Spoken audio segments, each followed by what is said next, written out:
You mentioned bearing risk. In the book, you talk about two types of risk: shallow risk and deep risk. Do you mind explaining that?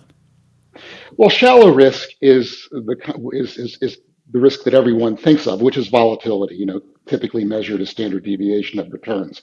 And that's short-term risk. That's, losing 50% of your money between, let's say, 2000 and 2002, or from 2007 until 2009.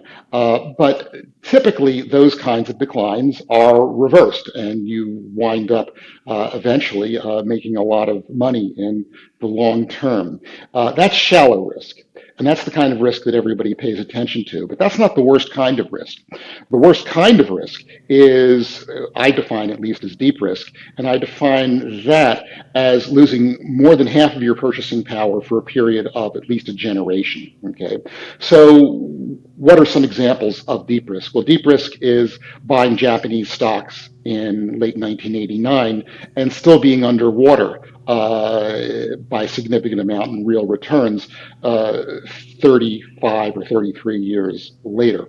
So that's deep risk. There's another kind of deep risk that people really didn't think about until very recently, which is not the deep risk of stocks, it's the deep risk of bonds. If you bought a long bond, a long treasury in 1940 and you reinvested the interest in it, you still wound up with a real loss, an inflation adjusted loss 40 years later of almost two-thirds of your money.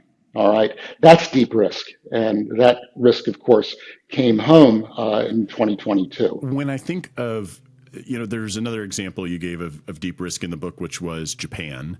And, that they had been in a bear market for, what is it now, 30 plus years? Are we approaching 40 years at this point?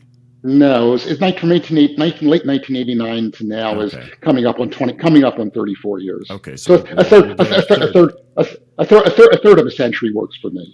Well, and so one of the conversations when I started my career, I graduated in 2007, just ahead of the financial crisis, and for most of the few years of my career, I'd be speaking with clients, and they would say, "Why do we have so much U.S. We should have more international," and especially emerging markets, by the way. That was the hot place to be. Whereas the past several years have been, why do we have so much international?